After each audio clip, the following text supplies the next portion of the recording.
Electoral bond आजाद हिंदुस्तान का सबसे बड़ा घोटाला, सबसे बड़ा भ्रष्टाचार है। और ये सिर्फ हम ही नहीं कह रहे हैं, ये सुप्रीम कोर्ट ने इसको अनकॉन्स्टिट्यूशनल जब करार दिया तो ये सिद्ध हो चुका।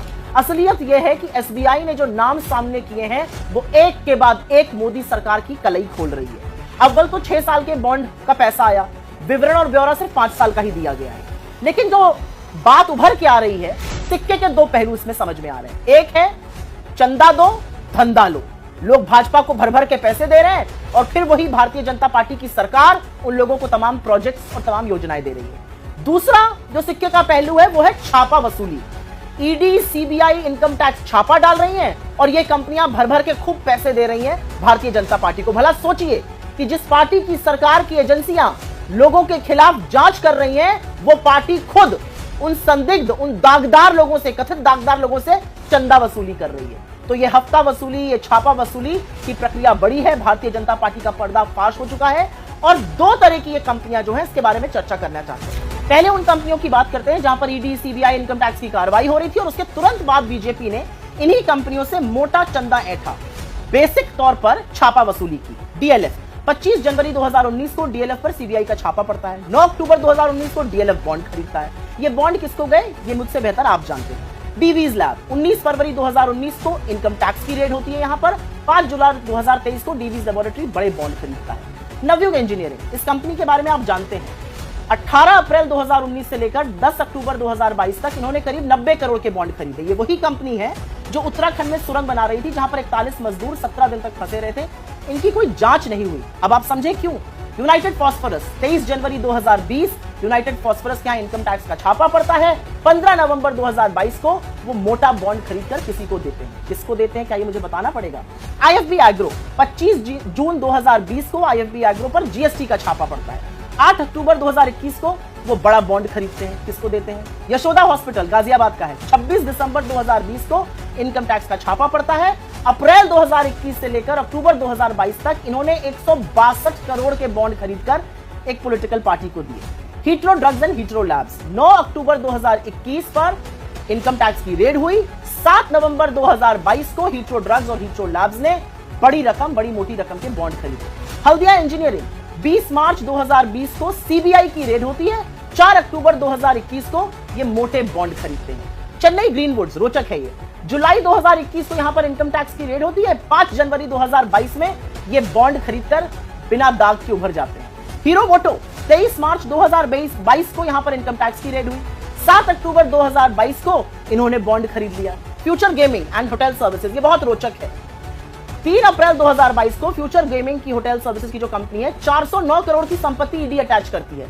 7 अप्रैल 2022 को यही कंपनी करोड़ों का बॉन्ड खरीद के भाजपा को दे देती है। जिंदल स्टील एंड पावर 21 अप्रैल 2022 को ईडी की रेड। 7 अक्टूबर 2022 को बॉन्ड खरीद लिए जाते हैं। माइक्रो लैब 14 जुलाई 2022 को इनकम टैक्स की रेड। 10 अक्टूबर 2022 को बॉन्ड खरीदे जाते हैं। क्या मैं बताऊं किसको दिए गए। एनसीसी 15 नवंबर 2022 को एनसीसी पर इनकम टैक्स की रेड होती है और नवंबर 2022 में भी एनसीसी बड़े बॉन्ड खरीदती है। कल्पतरु प्रोजेक्ट 4 अगस्त 2023 को इनकम टैक्स की रेड। 10 अक्टूबर 2023 को कल्पतरु प्रोजेक्ट बड़े बॉन्ड खरीदता है। डॉक्टर रेड्डीज लैब 13 नवंबर 2023 को डॉक्टर रेड्डीज पर इनकम टैक्स की रेड पड़ती है।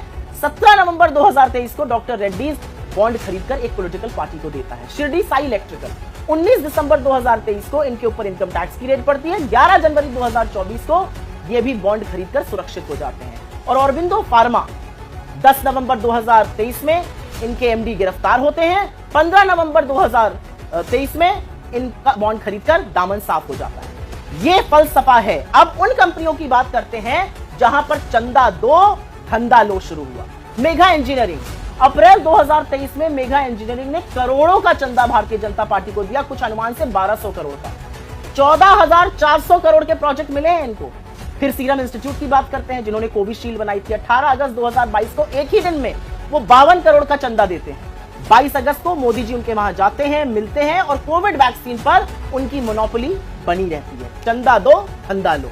वेदांता 400 करोड़ का इलेक्टोरल बॉन्ड दिया और बदले में बीपीसीएल में हिस्सेदारी सौंपने का सारा इंतजाम भारतीय जनता पार्टी की सरकार ने कर लिया। Torrent power Bharatiya Janata party को डाला 86.5 करोड़ और उनको 7 मार्च 2024 को चाहे वो महाराष्ट्र हो या गुजरात हो, 47,000 करोड़ का प्रोजेक्ट मिल गया। आईआरबी इंफ्रा जुलाई 2023 में करोड़ों का चंदा बीजेपी को दिया, सरकार की ओर से कुछ ही महीनों में लगभग 6,000 करोड़ का प्रोजेक्ट मिला। बात यहां पर खत्म नहीं होती है। अब आते हैं एप्को इंफ्रा पे। 10 अक्टूबर 2022 को एप्को इंफ्रा बड़े बॉन्ड खरीदती है और फिर एप्को इंफ्रा को 9,000 करोड़ के टेंडर सरकार द्वारा मिल जाते हैं। वंडर सीमेंट नाम की एक कंपनी ने नवंबर 2023 में बॉन्ड खरीदती है।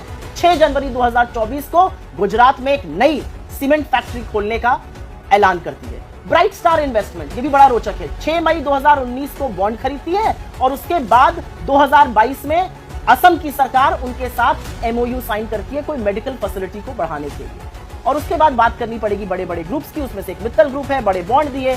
अब विश्व की सबसे बड़ी स्टील फैक्ट्री इस समय गुजरात में बनाई जा रही है। मोटे तौर पर यह पूरी तरह से साफ है कि चंदा लिया भारतीय जनता पार्टी ने, धंधा दिया उनकी सरकार ने।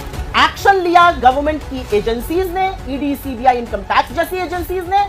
मोटी रकम, मोटा माल कमाया बीजेपी ने, मोदी जी की बीजेपी ने।